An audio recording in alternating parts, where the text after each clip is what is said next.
안녕하세요. 코인우먼입니다. 오늘은 2023년 3월 13일 월요일입니다.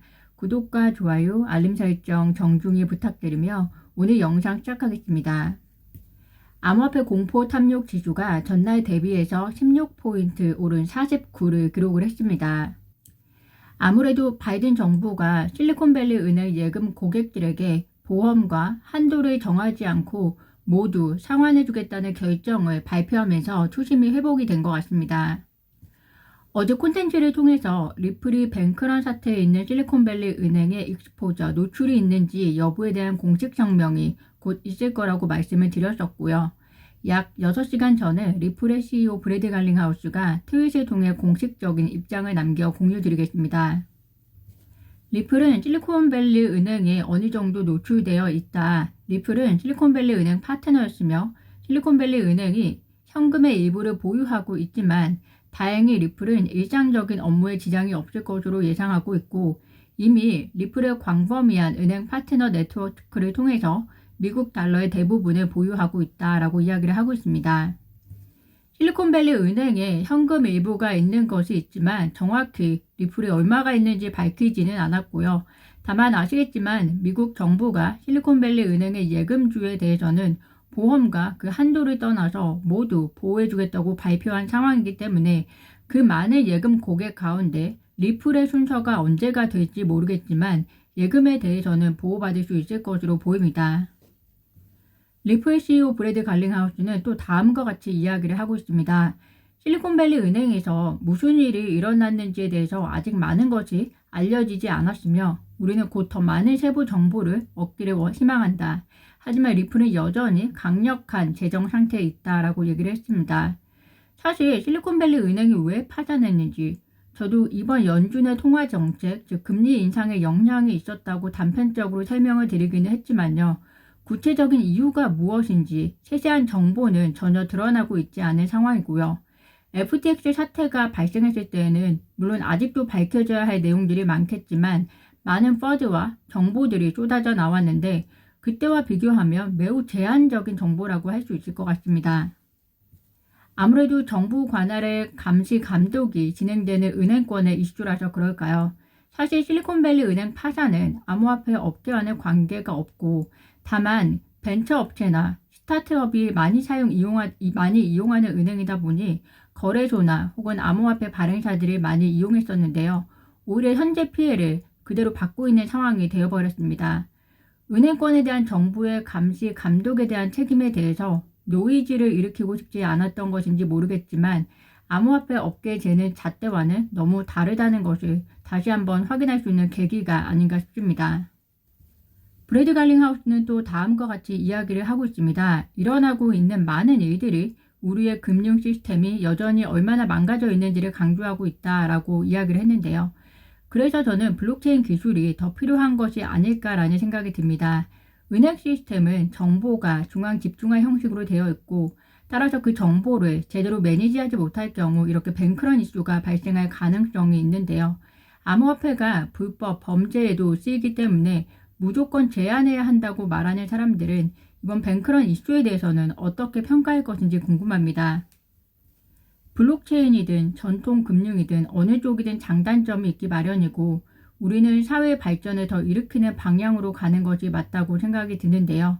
이전 것을 무조건 고수하는 것이 바람직한 것인지 더 나은 방향은 없는지 미국 정부도 다시 한번 생각해보는 계기가 되면 좋을 것 같습니다. 다행히 미국 정부의 실리콘밸리 은행에 대한 예금자 보호 발표로 인해서 급락했던 암호화폐도 일제히 다시 반등한 것은 다행스러운 일이나 이것은 사실 단기적인 해결 방안일 뿐 미국 정부가 암호화폐에 대한 근본적인 잣대는 당분간 쉽게 바뀌지 않을 것 같아 우려스럽습니다. 국민연금이 파산한 미국 실리콘밸리 은행이 속한 실리콘밸리 금융그룹의 주식을 지난해 말 주가 기준으로 해서 약 306억 원 정도를 보유했는데요. 지난 9일에 주가가 반토막 난 상태라 그 손해는 어마어마한 것으로 밝혀졌습니다. 그럴 수밖에 없는 것이 1년 전만 해도 거의 600달러에 근접했던 실리콘밸리 금융그룹 주가가 지난 8일에는 267달러 수준이었고 파산 여파로 지난 9일에는 106달러까지 급락한 상황이기 때문에, 그리고 더군다나 그 이후로는 거래 정지 상태이기 때문이네 투자금 회수도 불투명해진 상황인 것 같습니다.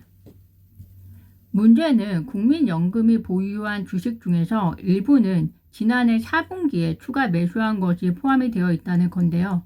저는 이 부분이 너무나 당황스러운 게 실리콘밸리 은행 CEO는 모 회사의 지분 매각 계획을 1월 중순에 보고하고 지난달 매각을 해서 문제가 되고 있는데, 아무리 저가 매수 전략이라 할지라도 국민연금은 어떤 정보와 자료를 바탕으로 추가 매수를 결정한 것인지 너무 안타깝습니다.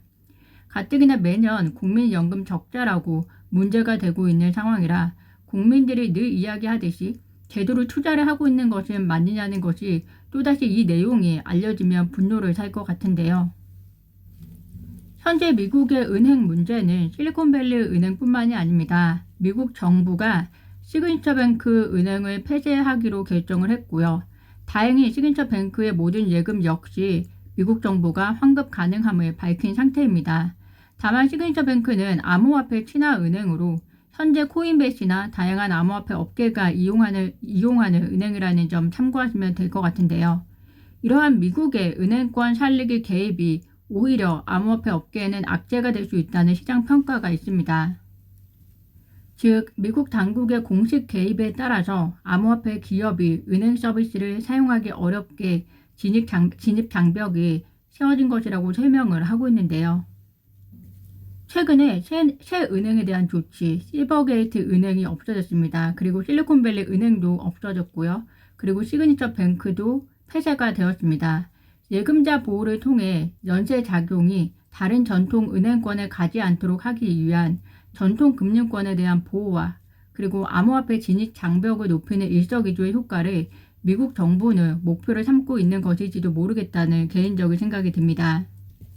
현재 공화당은 미국 납세자의 돈을 통해서 은행권을 구제하는 것은 일어나서는 안 된다고 이야기를 하고 있고요.